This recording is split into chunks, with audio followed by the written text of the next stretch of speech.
Halo semuanya, perkenalkan nama aku Cynthia. Sekarang aku lagi kuliah bisnis di Tokyo, tepatnya di Rikyo University, Jepang. Nah, kali ini dan mungkin kedepannya juga, aku bakal membahas tentang personal finance. Nah, personal finance itu sebenarnya apa sih? Nah, dan juga kenapa sih aku harus buat konten kayak gini? Ini tuh berawal dari banyak banget teman-teman aku, orang-orang di sekitar aku nanyain nama aku, Cynthia, investasi saham itu tuh kayak gimana sih? Nah, dari situ aku mikir, kenapa ya orang-orang tuh banyak yang bertanya gimana caranya buat investasi saham? Pertanyaan aku, kenapa sih harus saham? Mungkin itu terjadi karena sekarang tuh memang lagi booming banget di sosial media bagaimana cara mengelola keuangan yang baik. Dan cara mengelola keuangan yang baik adalah kamu bisa ngumpulin uang dan membuat portofolio investasi yang bagus. Dan akhirnya kamu menginvestasikan si uang itu tadi ke saham misalnya. Nah, cuma pertanyaannya, bagaimana sih manajemen mengelola keuangan yang baik? Apakah itu harus saham? Nah, kali ini aku mau bahas tentang manajemen pengelolaan keuangan, atau dalam bahasa kerennya itu namanya personal finance. Balik lagi kita bertanya, sebenarnya personal finance management itu apa sih? Atau manajemen pengelolaan keuangan itu seperti apa sih? Nah, personal finance management seperti namanya ada kata personal. Nah, personal ini berarti dia yang benar-benar bahas soal keputusan personal seseorang. Jadi benar-benar individu banget bagaimana seorang individu bisa mengelola keuangannya. Nah, cuma akhir-akhir ini kita sering mengetahui bahwa ada beberapa orang yang merasa pengen mengelola keuangan dengan baik, dan aku nggak tahu ilmunya. Makanya ada yang namanya personal finance advisor, dia tanya gimana ya caranya aku bisa mengelola keuangan dengan baik. Cuma pertanyaannya, kita kembali lagi, sebenarnya mengelola keuangan yang baik itu seperti apa sih? Kalau bisa kita bicara soal suatu perusahaan, kita bicara soal corporate finance, ya, dia kamu bisa mendapatkan laba maksimum kayak gitu. Nah, kalau misalnya di personal finance itu kayak gimana sih? Nah, kalau menurut aku sih sebenarnya nggak ada definisi baku ya pengelolaan keuangan yang baik itu seperti apa. Karena menurut aku setiap orang itu punya tujuan yang berbeda-beda. Dia punya tujuan keuangan yang berbeda-beda. Mungkin ada yang menerapkan value di situ, misalnya kayak yang penting aku bisa bantu orang lain atau apapun. Memang seiring dengan kita masuk ke dunia sosial media, terus kemudian banyak akun-akun yang bicara tentang personal finance, mengelola keuangan pribadi yang baik itu seperti apa. Akhirnya muncul suatu definisi yang mulai umum dipahami seseorang kalau misalnya mengelola keuangan yang baik adalah mereka yang bisa mengelola keuangannya, membentuk portofolio investasi, dan investasinya itu bisa menghasilkan imbal hasil yang tinggi kayak gitu. Nah, sebelum kita bicara soal investasi, menurut aku tuh kejauhan sih. Kenapa aku bilang jauh? Karena menurut aku dalam personal finance itu ada 4 tingkatan, ada 4 tahapan. Nah, langsung aja deh kita bahas tahapan dari manajemen pengelolaan keuangan pribadi itu. Pertama, selama ada selisih lebih atau ada surplus dalam pengelolaan keuangan, itu sudah bagus. Nah, maksudnya ini apa sih? Nah, sebenarnya ini simple aja sih konsepnya. Jangan sampai kamu pengeluaran lebih besar daripada penghasilan, atau lebih besar pasak daripada tiang. Sebenarnya konsep personal finance yang ini benar-benar sederhana banget, tradisional banget. Ya jelas ya nih ya, kalau misalnya kita punya gaji sekian tapi lifestyle kita terlalu mahal sampai akhirnya kita harus ngutang, harus pakai kredit card untuk menutupi lifestyle kita, gaya hidup kita, itu kan gak baik. Menurut aku ini juga personal finance ya, dalam artian ini juga dia mengelola uang. Bagaimana keuangan aku itu jangan sampai defisit. Nah, untuk sampai di titik itu aja, menurut aku itu sudah bagus. Nah, cuma ini masih di tahapan pertama. Dan bagi orang yang belum sampai di tahapan ini, menurut aku bisa sampai ke titik ini aja itu sudah sangat bagus. Selanjutnya kita bakal masuk ke tahapan yang lebih tinggi lagi, yaitu tahapan kedua. Tahapan kedua adalah dimana kamu bisa menggunakan si surplus itu tadi untuk membentuk suatu aset yang bermanfaat. Nah, di tahap kedua ini kita udah asumsikan ya orang itu sudah bisa menabung. Cuma permasalahannya lagi kadang dia tidak tahu uangnya ini, uang yang berbentuk uang tunai ini mau aku apain sih. Di sini biasanya masih ada orang yang bermasalah. Dia udah punya uang, udah merasa dia udah punya uang, lalu kemudian dia membeli suatu aset yang tidak selalu bermanfaat. Nah, kenapa aku bilang tidak selalu bermanfaat? Kita kembali lagi ke definisi aset. Aset itu apa sih? Harta itu apa sih? Nah, yang namanya harta itu adalah sesuatu yang bisa memberikan manfaat kepada kita. Nah, jangan sampai ya ada ceritanya di mana ketika ada orang punya mobil satu, lalu kemudian dia beli mobil lagi, padahal sebenarnya dia cuma butuh satu aja. Kamu tahu kan kalau misalnya beli mobil ini tadi kamu harus bayar biaya pajak, lalu kemudian juga mungkin ongkos reparasi dan lain sebagainya itu tinggi, dan akhirnya kamu memiliki aset ini bukannya kamu bisa enak, bisa dapat manfaat, malah kamu timbul beban lagi untuk mendapatkannya. Jadi intinya adalah gimana caranya membuat si aset itu bisa bermanfaat. Di sini di titik ini konsep pengelolaan keuangannya itu adalah kamu sebagai seorang persona bisa memilih aset yang tepat. Menurut aku di titik ini itu sudah cukup bagus banget sih. Nah, lalu kemudian kita masuk ke tahapan selanjutnya. Ketiga adalah ketika seseorang bisa mengubah surplus pengelolaan keuangannya untuk menjadi aset yang produktif. Nah, di sini muncullah konsep pengelolaan keuangan rumah tangga yang keren lagi kayak gitu. Nah, di sini aku bakal ngasih istilah finance yang mungkin harus teman-teman pahami, yaitu time value of money. Nah, mungkin memang aku nggak bakal bicara soal kontroversinya teori ini, tapi yang pasti mungkin common banget orang percaya sama ini, bahwa nilai uang sekarang berbeda dengan nilai uang di masa depan. Nah, itu paling gampang untuk memahami sih. Kalau zaman dulu misalnya kita punya uang Rp10.000, lalu kemudian kita bisa membeli Indomie sebanyak 10 bungkus. Nah, cuma sekarang seiring dengan mungkin ada inflasi gitu ya, dengan adanya inflasi, sekarang kita punya uang Rp10.000 cuma dapat 4 Indomie aja. Nah, dari situ kita bisa mengetahui kalau nilai uang dulu sama nilai uang sekarang itu berbeda, kayak gitu. Nah, makanya itu kita harus menjadikan si aset ini produktif.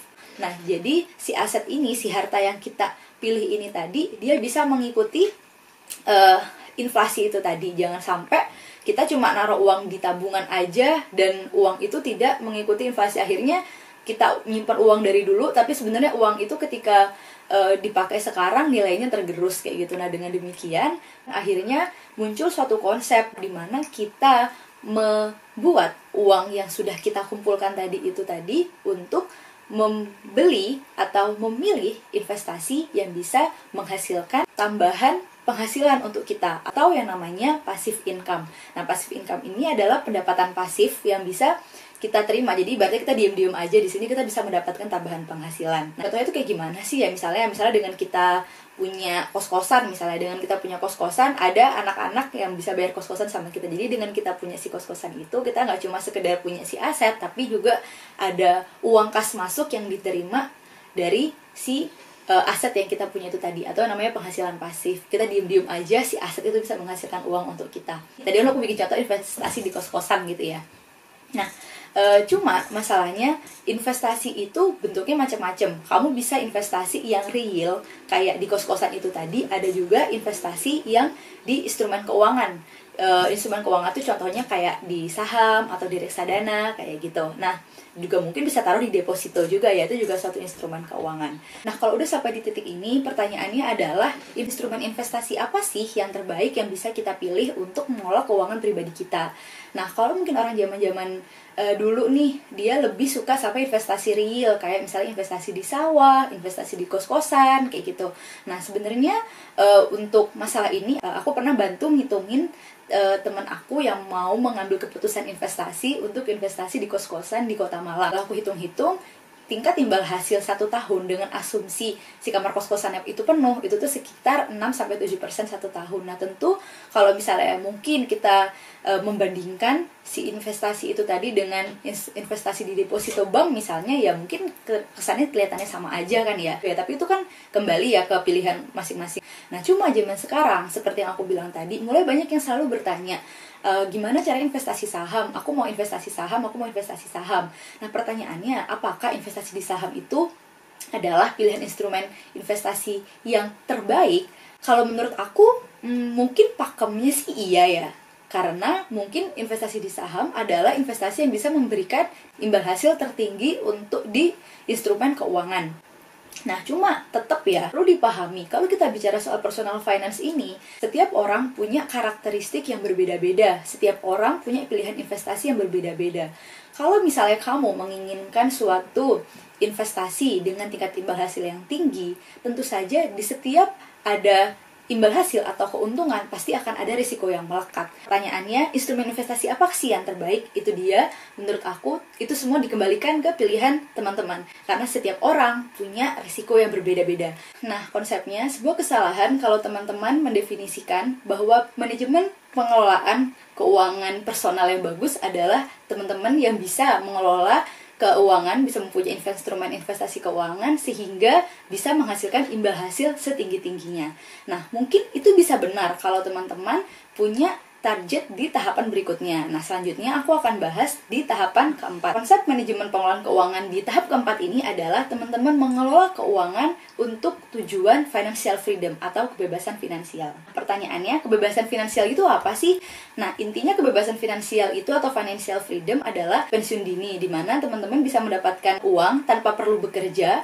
Jadi teman-teman cukup mengandalkan si investasi yang udah dibangun itu tadi selama masih muda, sehingga mungkin di usia tertentu teman-teman udah nggak perlu kerja lagi dan tinggal memakai uang hasil dari pengelolaan investasi itu tadi yang sebelumnya hanya sebatas penghasilan tambahan, sekarang jadi penghasilan utama teman-teman. Kenapa sampai bisa kayak gitu? Karena memang jumlah yang diinvestasikan sudah banyak banget sehingga imbal hasilnya banyak banget, sehingga udah nggak perlu lagi nih kita pergi ke kantor bekerja, tapi cukup untuk mengandalkan penghasilan pasif dari si investasi yang udah kita kumpulkan itu tadi. Nah, kalau misalnya teman-teman udah ada di tahapan ini, tentu saja teman-teman harus bisa menemukan suatu instrumen investasi yang bisa memberikan tingkat imbal hasil yang tinggi. Karena kalau teman-teman pengen segera pensiun dini, maka ya teman-teman harus bisa mengumpulkan uang selekas-lekasnya, bisa membangun portfolio investasi yang baik, sehingga teman-teman bisa segera pensiun dini dan cuma tidur-tiduran aja. Itu saja. Kalau misalnya kita udah bicara soal tujuan financial freedom, instrumen investasi saham itu memang instrumen investasi yang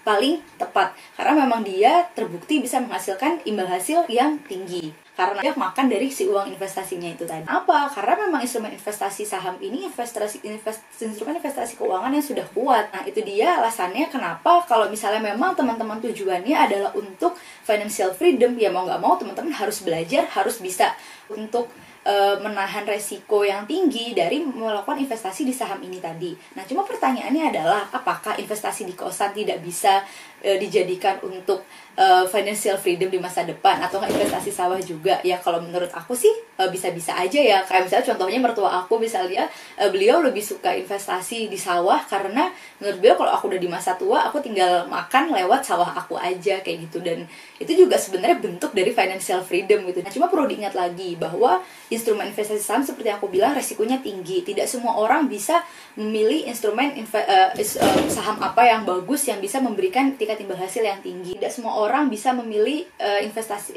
saham apa yang bisa memberikan passive income di masa depan yang terbaik, yang bisa membantu teman-teman. Nah, mungkin ada di sini juga teman-teman pakai instrumen reksadana misalnya. Nah, itu lain lagi bahasannya. Cuma memang intinya kalau memang teman-teman tujuan dari keuangannya adalah ada di tahap ini, teman-teman harus banyak belajar sehingga teman-teman bisa memahami risiko apa sih yang aku hadapi dengan aku memiliki suatu investasi tertentu. Dan tentu saja belajar sekarang itu sangatlah mudah, banyak banget platform-platform di luaran sana yang bisa menawarkan teman-teman untuk belajar bagaimana sih memilih instrumen investasi yang terbaik, sehingga teman-teman bisa memahami resiko dan tingkat imbal hasilnya, dan juga bagaimana cara-cara agar bisa mendapatkan tingkat imbal hasil yang seideal-idealnya. Nah, udah itu aja sebenarnya pembahasan dari aku. Intinya, poin yang bakal aku bahas di sini adalah jangan sampai teman-teman pilih instrumen investasi karena ikut-ikutan.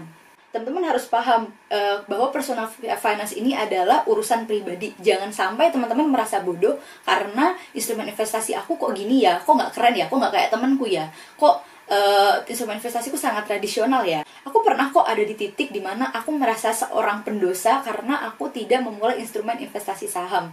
Aku tidak, jadi jujur aja aku baru investasi saham di awal tahun ini, dan pertanyaannya adalah apakah aku salah? Mungkin iya aku salah karena aku jurusan akuntansi, aku sekarang kuliah di bisnis. Aku tahu tapi aku nggak mau menerapkan ilmu yang aku bisa untuk menganalisis saham misalnya. Tapi mungkin aja aku juga nggak salah karena memang aku dan suamiku punya profil resiko sendiri, dimana mungkin di awal nikah dulu aku lebih memilih untuk membangun aset yang bermanfaat dulu sebelum aku menjadikan aset itu produktif. Memang sih investasi saham itu kamu harus mulai dari sedini mungkin. Cuma tetap ya, kembali lagi bahwa itu pilihan investasi masing-masing. Jangan sampai kamu ikut-ikutan dan kamu nggak tahu apa yang kamu beli sehingga kamu rugi-rugi terus, atau enggak mungkin kamu dapat untung karena kamu sedang beruntung. Aku percaya apa yang aku dan suamiku lakukan untuk ngelola keuangan rumah tangga kami itu tuh tidak salah. Ini keputusan keuangan kami, ini personal finance kami. Begitupun juga teman-teman yang di sana, jangan sampai teman-teman merasa salah atas investasi atau pilihan keuangan yang dilakukan. Tapi jangan cuma sekedar merasa, wah aku nggak salah nih, ada di tahapan 1, yang penting aku bisa, penting aku nggak minus aja, itu udah oke kayak gitu. Tapi teman-teman harus tetap belajar ya untuk sampai di tahap manajemen pengelolaan keuangan rumah tangga di tahap yang setinggi-tingginya. Walaupun mungkin nggak semuanya mau di tahap keempat ya, mungkin di tahap ketiga aja udah cukup, dan menurut aku itu nggak salah, itu kembali ke keputusan teman-teman. Ini adalah personal finance, dan teman-teman bisa mendefinisikan sendiri pengelolaan keuangan rumah tangga yang baik untuk yang masih single dan atau yang sudah menikah yang terbaik. Itu aja, sekian dari saya. Disclaimer ya, semua yang aku bahas di sini ini murni opini aku pribadi, dan mungkin memang aku masih muda sehingga mungkin aku juga nggak terbukti kalau misalnya aku udah sukses atau apapun, tapi pakemnya sama. Jangan sampai teman-teman merasa bodoh karena teman-teman tidak investasi di suatu instrumen investasi tertentu. Teman-teman harus mengetahui itu pilihan pribadi teman-teman semua. Terima kasih. Kalau teman-teman punya pertanyaan bisa sampaikan saja, insya Allah aku bakal bahas, dan kita sambil belajar bersama-sama karena aku juga masih muda. Kita sama-sama belajar tentang bagaimana sih mengelola keuangan dengan baik. Itu aja, jangan lupa like, subscribe, dan komen ya. Kasih feedback kalau misalnya ada kekurangan dari apa yang aku sampaikan kali ini. Dadah.